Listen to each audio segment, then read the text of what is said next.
बिस्मिल्लाहिर्रहमानिर्रहीम। जैसा कि हम लोग जानते हैं कि आजकल कोरोना की वजह से हम लोग ज़्यादातर लोग घरों में बंद हैं या बच्चे घरों में मौजूद हैं, एक्टिविटीज़ कम से कम हैं, पढ़ाई नहीं हो रही या नई क्लासेस की पढ़ाई अभी तक बाकायदा शुरू नहीं हुई। इस वजह से ज़्यादातर लोग घर में बंद हैं और अक्सर सोच रहे होते हैं कि हम क्या करें, क्या नया ऐसा करें कि नॉर्मल से हट के भी हो और कोई क्रिएटिव चीज़ हो, अच्छी चीज़ हो, फ़ायदेमंद चीज़ हो। मैं आज आप लोगों के सामने लेके आया हूँ प्लास्टर ऑफ पेरिस से मुख्तलिफ़ चीज़ें बनाने का। आप लोगों को मैं बना के दिखाऊंगा, तरीका भी बताऊंगा, बाकी चीज़ें। और इसके अंदर मैंने एक चीज़ सोची है कि मैं सबसे आसान चीज़ से शुरू करूँगा और फिर कैटेगराइज इसको मैंने किया है तकरीबन 4 स्टेजेस में। आज कैटेगरी 1 सबसे हल्की, सबसे आसान चीज़, और उसके बाद फिर 1 बाय 1 जो है वो इंशाल्लाह हम लोग जो स्टेजेस की बढ़ाएंगे। और इंशाल्लाह मैं उम्मीद करता हूँ कि जो इसको सीखेंगे तो वो प्लास्टर ऑफ पेरिस से बाकायदा कोई भी जो चीज़ वो बनाना चाहेंगे सांचे में या फ्री स्टाइल, वो आराम से बना सकेंगे। सबसे पहले मैं आपको ये बता दूँ कि प्लास्टर ऑफ पेरिस जिप्सम से बनता है। जिप्सम को हीटअप किया जाता है, जिप्सम के ज़रिए जो है वो उसका फिर पाउडर बना लिया जाता है। प्लास्टर ऑफ पेरिस से आमतौर पे आप लोग वाकिफ़ होंगे, जब घरों में लापी कलर करते वक्त भरी जाती है, जो सुराख होते हैं, खड्डा होता है घर में जो दीवार पे, उसके अंदर वाइट कलर का जो पाउडर होता है उसको प्लास्टर ऑफ पेरिस कहा जाता है।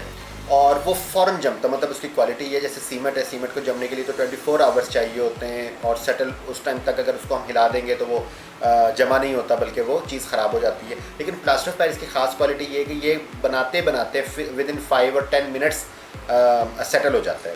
इतना सेटल हो जाता है कि फिर हम उसको जो है वो उसकी शेप चेंज नहीं कर सकते। फिर वो टूट तो जाएगा लेकिन अपनी शेप चेंज नहीं करेगा।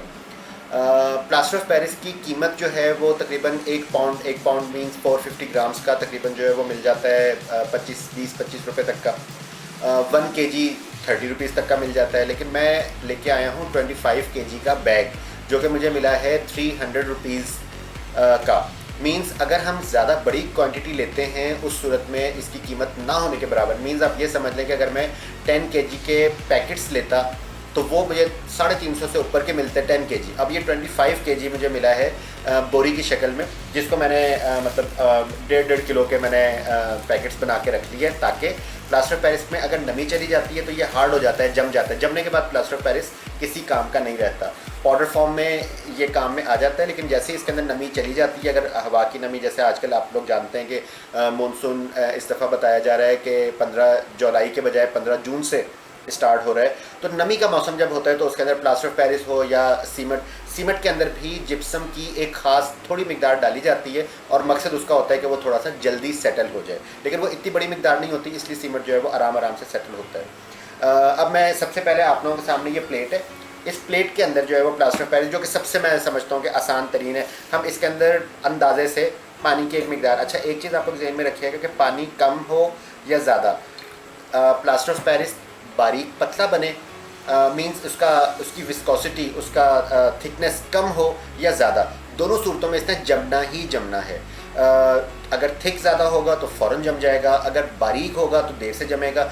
अगर फ़र्ज़ करें कि इसके अंदर मैं 5 चम्मच डालता हूँ प्लास्टर ऑफ पेरिस और 10 चम्मच डाल के बनाता हूँ, मींस या 5 चम्मच डाल के या 10 चम्मच, अगर मैं 5 चम्मच डाल के बनाऊँगा मींस ये पतला सा बनेगा, महलूल पतला, इतना पतला भी नहीं और जम जाएगा, ये इतनी ही मिकदार जमेगी, लेकिन वो नरम होगा। नरम से मुराद ऐसा नहीं है कि उसको हम हाथ लगाएंगे तो सॉफ्ट, नो, बल्कि जब वो भुरभुरा सा होगा, उसका जब हम लिखेंगे जैसे चौक लिखता है उस तरीके से वो आराम से लिखेगा। जितनी मिकदार इसके अंदर हम प्लास्टर ऑफ पेरिस के बढ़ाते जाएंगे उतना इसका जैसे जैसे वेट इंक्रीज़ होता जाएगा वैसे वैसे इसकी मजबूती, इसकी पकड़ भी मजबूत होती जाएगी। अब सबसे पहले जो ये प्लास्टर ऑफ पेरिस का एक छोटा मैंने पैकेट जो पहले इस्तेमाल कर रहे थे वो खोल के जो है वो मैं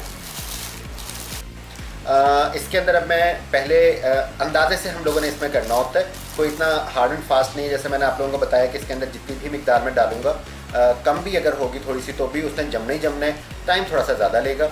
और जिस टाइम हम इसको बना रहे होते हैं, इसका कलर जो है वो थोड़ा सा मटियाला सा फील हो रहा होगा आप लोगों का, क्रीम कलर हम कह सकते हैं इसे।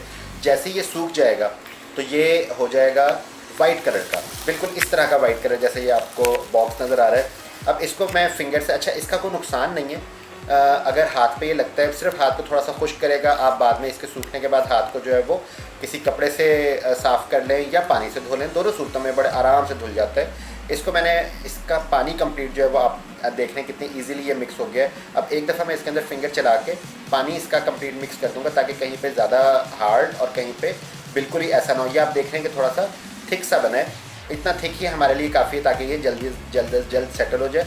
मैं ये बना के सेकंड नंबर पे फिर मैं प्याला जो ये ब्लू कलर का रखा हुआ है, इसके अंदर आप लोगों को डाल के भी बताऊंगा कि इसको कैसे बनाना है। तो उस सूरत में, और एक हमने पहले से तैयार करके रखा हुआ है, जैसे ये अभी बनेगा, इसको तकरीबन जो है वो लगेंगे आई थिंक ज़्यादा से ज़्यादा 1 घंटा। अगर धूप में रखेंगे तो 1 घंटा लगेगा, और अगर साए में भी रखेंगे तो इसने जमना ही जमना है, और इसको ज़्यादा से ज़्यादा 2-3 घंटे लग जाएंगे। लेकिन धूप अगर इसको तकरीबन जो है वो 3-4 घंटे 5 घंटे की दे देंगे तो इसका ट्रांसपेरेंट सॉरी जो ये अभी दूधिया सा क्रीम कलर सा है, ये बिल्कुल दूधिया हो जाएगा। दूधिया होने के बाद इसको हम निकालेंगे तो ये आसानी से निकल जाएगा। अब इस प्याले के अंदर, अब ये तो हमने सिंपल, ये मैंने जैसे आपको बताया था कि स्टेज 1 की चीज़ है, ये सबसे आसान चीज़ है। प्याली प्लेट के अंदर हमने प्लास्टर ऑफ पेरिस डाल दिया। अब ये बनेगा क्या, ये सिंपल बाहर प्लेट की तरह निकल आएगा, और इसके पीछे हम लोग कोई ड्राइंग बना सकते हैं, बच्चा कोई फ्रेम के तौर पे इस्तेमाल कर सकता है। प्लास्टर ऑफ पेरिस की एक जमी हुई चीज़ हमारे पास जो है ये आ जाएगी। ये स्टेज 2 इसको मैं काउंट करता हूँ। अब इसके अंदर हमने तकरीबन जो है वो आधे के करीब प्याली हमने जो है वो इसके अंदर पानी डाल लिया। अब इसके अंदर प्लास्टर ऑफ पेरिस डालना है। ये स्टेज 2 की चीज़ है। स्टेज 2 की चीज़ क्यों है, इसलिए कि इसके अंदर तो हमने कोई शक्ल नहीं दी, लेकिन इसके अंदर हमें बाकायदा जो है वो इसका प्याली जैसी शक्ल भी देनी होगी। मेरा ख्याल है कि इसके अंदर ये कम से कम 10-12 के करीब चम्मच जो है वो ये डल जाएगा।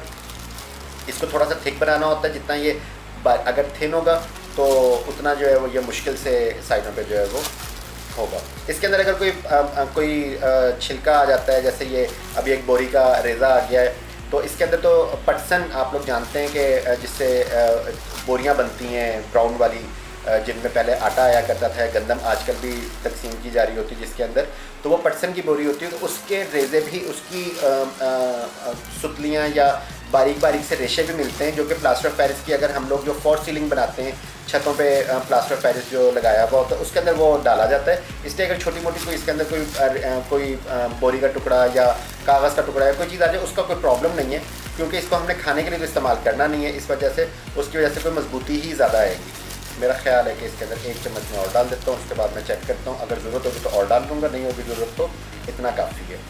ये आपको लगेगा कि पूरा भर गया, लेकिन जब इसके किनारे में बनाऊंगा तो फिर आपको नज़र आएगा कि ये तकरीबन बीच में से होलो हो जाएगा, तकरीबन प्याली जैसी शक्ल इसकी बन जाएगी।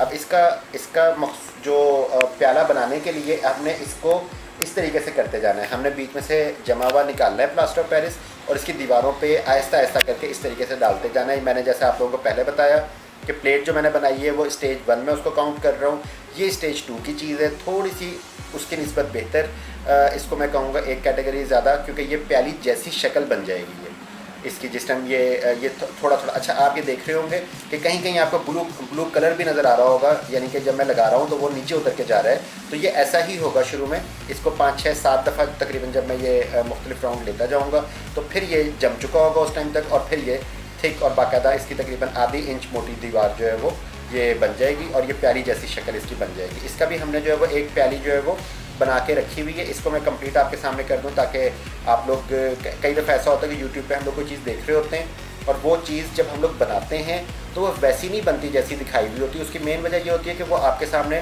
चीज़ बनानी शुरू तो कर देते हैं, लेकिन उसको कंप्लीट नहीं करते, यानी कि उसके अंदर कोई डिफ़िकल्टी है तो वो खुद फेस कर लेंगे, या वो हो सकता है बनी बनाई चीज़ आपके सामने रख दें। लेकिन अब जिस तरीके से मुझे लग रहा है कि थोड़ा सा थिन है, अभी ये उतना थिक नहीं है जितना होना चाहिए, तो इसके अंदर मैं 1 चम्मच और डाल लूँगा, जो कि आप भी ये काम कर सकते हैं कि अगर थिन हो रहा है, पतला हो रहा है, आपको नज़र आ रहा है कि ये ज़्यादा उतर रहा है, तो उसके अंदर हम 1-1.5 चम्मच जितनी ज़रूरत होगी उतना हम मज़ीद प्लास्टर पेरिस ऐड कर लेंगे। ये चीज़ें चूँकि उस पर नहीं बताई जाती, यहाँ पे मैं कोशिश करूँगा कि इस चैनल पे इसका नाम ही हमने विजन एंड परफेक्शन इसलिए रखा है कि परफेक्शन के साथ हम हर चीज़ बनाएंगे। पहले हम हर चीज़ को खुद ट्राई करते हैं, ट्राई करने के बाद जिस टाइम वो कंप्लीट हम उसके अंदर कामयाबी हासिल कर लेते हैं, फिर आप लोगों के लिए लेके आते हैं, ताकि आप लोग जब बनाएं तो अच्छा लगे। एक चीज़ अगर हम कामयाब हो जाते हैं बनाते वक्त तो वो हमें खुशी होती है, लेकिन अगर एक चीज़ आप बनाएंगे और नाकाम हो जाएंगे तो कई दफ़ा ऐसा होता है कि हमारा फिर जो है वो दिल ही उठ जाता है, हम कहते हैं कि कोई भी चीज़ हमने आइंदा नहीं ट्राई करनी। अब ये आहिस्ता आहिस्ता मैं इसमें, अब चूँकि ये गाढ़ा हो चुका है, आप अगर देखेंगे तो पहले की निस्बत अब ये जमना अच्छा शुरू होता जा रहा है।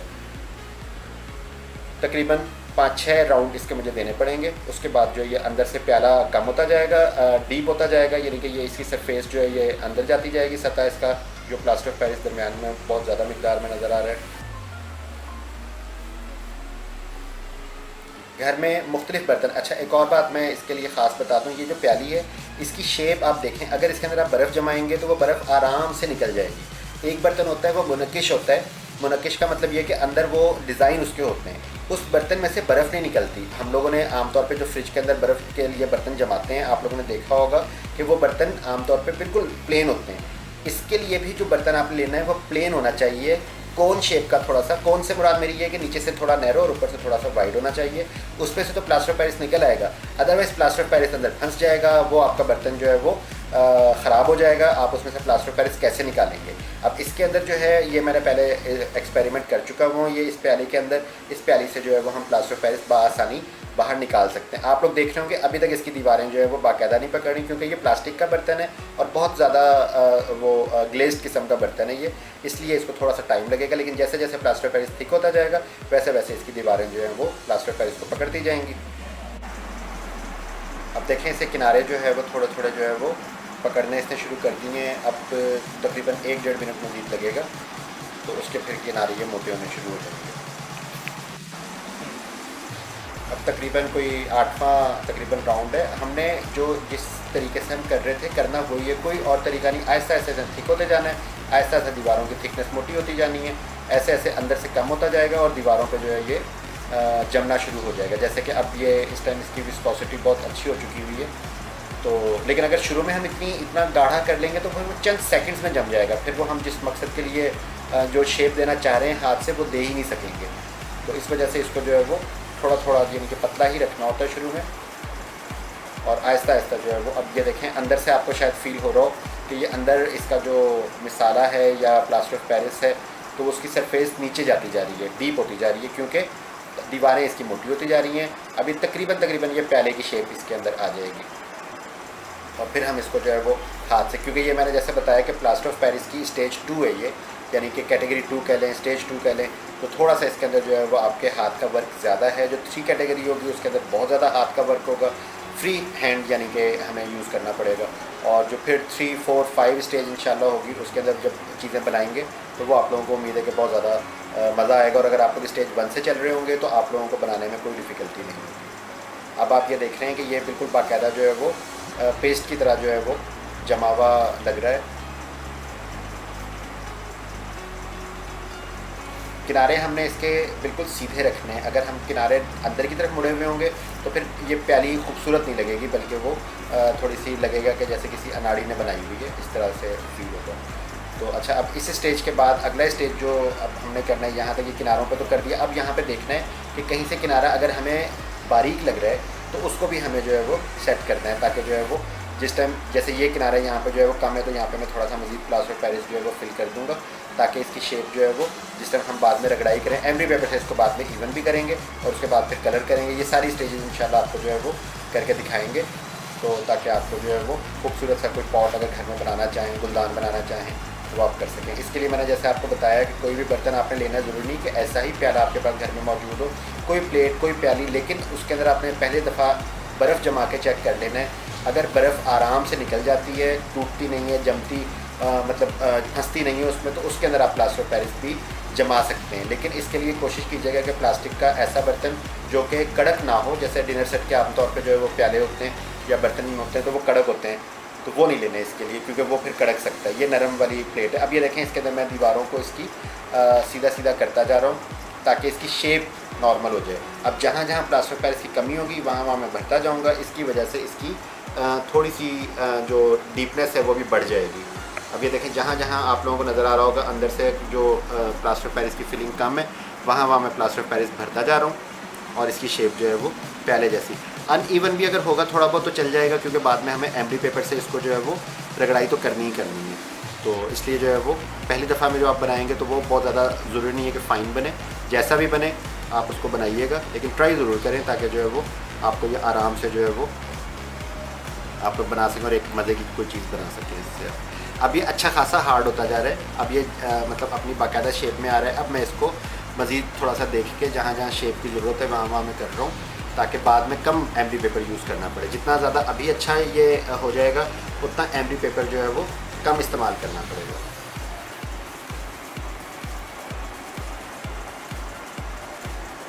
एक दफ़ा जब आप बना लेंगे, गलत बनेगा ठीक बनेगा, उसके बाद आप ख़ुद इसके अंदर जो है वो बहुत सारी जिद्दतें कर सकेंगे। फिर सेकंड जब आप पॉट बनाएंगे तो वो इससे बहुत इजी होगा, बेहतर होगा। आपको उसके अंदर जो है वो कई सारी चीज़ें जो है वो एक्सपेरिमेंट में पहले आ चुकी होंगी और आप लोग ईज़िली बना सकेंगे।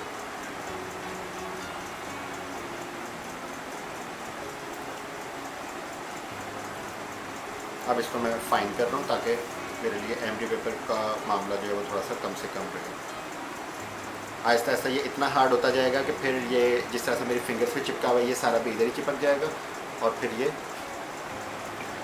फाइनली इसको हम सूखने के लिए रख देंगे। और फिर मैं आपको वो पॉट जो मैं पहले से बना के रखा हुआ है वो मैं आपको पहले दिखाऊंगा। जैसे ये क्रीम कलर से आपको फील हो रहा है, वो आपको दूधिया नज़र आएगा, बिल्कुल वाइट, और हल्का बहुत हो जाता है, जाहिर सी बात है पानी उड़ जाता है इसमें से।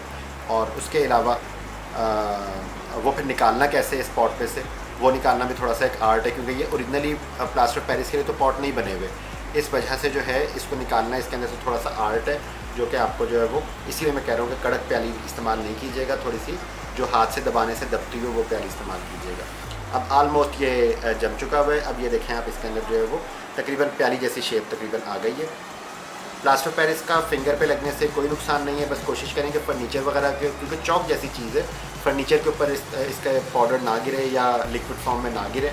किसी कपड़ा या रेगजिन बिछा के इस्तेमाल करें ताकि आपका फर्नीचर अगर जो है उसकी पॉलिश वगैरह वो ख़राब ना हो। बाकी इसका बॉडी को, स्किन को कोई प्रॉब्लम नहीं। ज़्यादा से ज़्यादा अगर आपको बाद में हाथ धोने, सीमेंट से बहुत कम नुकसानदेह है, सीमेंट भी कम नुकसानदेह, इतना ज़्यादा नहीं देता, लेकिन ये तो कुछ भी नहीं करता। सिंपल आप बाद में कोई अगर स्प्रे या कोई हाथ पे क्रीम लगाना चाहें लगाने, अदरवाइज़ कोई भी प्रॉब्लम नहीं, बच्चों को बड़ों को कोई प्रॉब्लम नहीं। अब ये देखें ये बन चुका।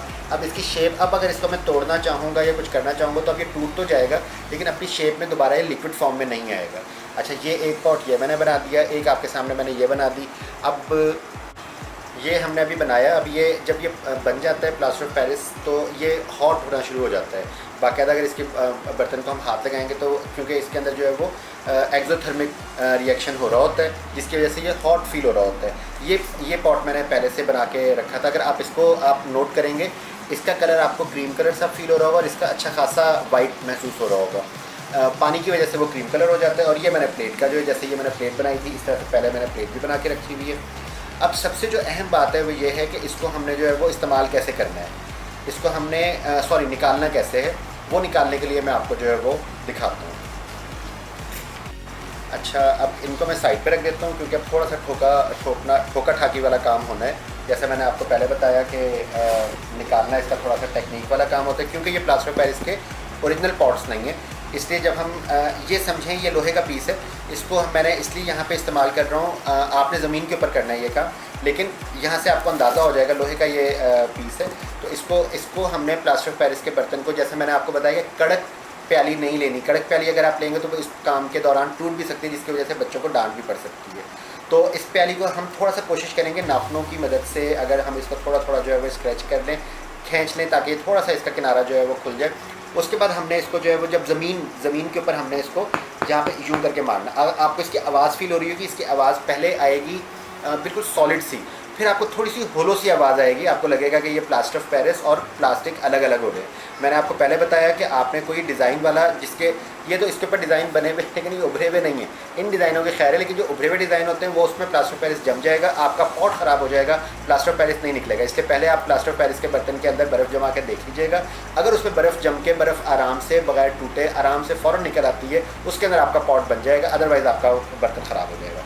इसको हमने यूँ करके मारना है, जब 3 4 5, अच्छा हल्का हल्का, इसके अंदर पेशेंस की बहुत ज़रूरत है। ये नहीं हो कि आप जो है वो मारें और आप समझें कि पहली दफ़ा में निकल जाएगा, ऐसा नहीं है। कभी थोड़ा सा टाइम लग जाता है, क्योंकि इसके अंदर वैक्यूम भी होता है ना। अब ये देखें, ये अलग हो गया बर्तन और ये मैंने इसमें से निकाल दिया। इसके अंदर जो है, इसके अंदर जो ये चिपका हुआ है, अब ये चिपका हुआ सिंपल कलर है, कोई मतलब टुकड़ा चिपका हुआ नहीं है इसके अंदर। इसको जब हम वॉश करेंगे तो ये बड़ा आराम से बिल्कुल प्रॉपर करके वॉश हो जाएगा और अम्मी डांटेंगी भी नहीं, मारेंगी भी नहीं। अब ये वो पॉट निकल आया जो जैसा कि मैंने ये ब्लू कलर में बनाया था, ये अभी नरम है, इसको अभी नहीं निकाल सकते, इसको कम से कम 2-3-4 घंटे धूप में रखेंगे। जब इसका कलर इसके कलर के बराबर हो जाएगा, वाइट हो जाएगा, उसका मतलब होगा कि ये सूख गया। सूखने के बाद निकालेंगे, ठीक है। अगर सूखे बगैर निकालेंगे तो कुछ टुकड़े जो है वो बीच में रुकने के या बीच में रहने के भी इम्कानात हो सकते हैं। ये प्लेट है जो जैसे कि वो मैंने उधर भी एक प्लेट बनाई थी, अब ये प्लेट भी जैसे मैंने आपको बताया कि थोड़ा थोड़ा हमें पहले जो है वो इसको हल्का सा नाखून की मदद से या किसी तरीके से करना होगा। अब अगेन इसको मैं वही वाला काम कर रहा हूँ। इसका हमने चारों पांचों बिल्कुल इसको हर तरफ से जो है वो ठोकना है, लाइट बिल्कुल हल्की स्पीड में, कस के नहीं करना। कस के अगर करेंगे हम ये समझें कि ये अभी तक निकल क्यों नहीं रहा, निकलेगा वो, उसको वैक्यूम में से निकलना पड़ेगा और फ़ौरन जो है अब ये हिल चुका है, आपको आवाज़ भी फील हो गई होगी। ये देखिए ये भी निकल आया। इसके अंदर थोड़ा सा ये आपको चिपका हुआ फील हो रहा होगा, उसकी रीज़न ये है कि ये प्लेट स्क्रैचेस वाली है थोड़ी सी। जितने कम स्क्रैचेस होंगे, जिस तरह से इसके अंदर कोई स्क्रैच नहीं था, इसके अंदर कोई स्क्रैच नहीं था तो इसमें कोई कहीं चिपका नहीं है, बिल्कुल फाइन का फाइन निकल आया। इसके अंदर मामूली सा ये आपको मैं दिखा देता हूँ, ये देखें यहाँ पे ये इसका मामूली से आपको जो है स्क्रैचेस शायद फील हो रहे होंगे, लेकिन इसको भी अगर हम एमडी पेपर से रगड़ेंगे तो ये निकल आएगा। ये मैंने बताया कि स्टेज 1 की चीज़ है। ये थोड़ा सा इसके अंदर वर्क, क्योंकि ये देखें सीधी की सीधी प्लेट निकल आई, लेकिन इसके अंदर हमने जो है वो थोड़ी सी इसकी शेप दे दी है। शेप देने के बाद बना। अब इसके बाद जो स्टेजेस आएंगी वो फिर स्टेज 3, स्टेज 4, और मैं कोशिश करूँगा कि आपको प्लास्टर ऑफ पेरिस के अंदर जो बेहतरीन आखिर की स्टेज तक है वहाँ तक लेके जाऊँ और आप लोग जो है वो इन्जॉय कर सकें।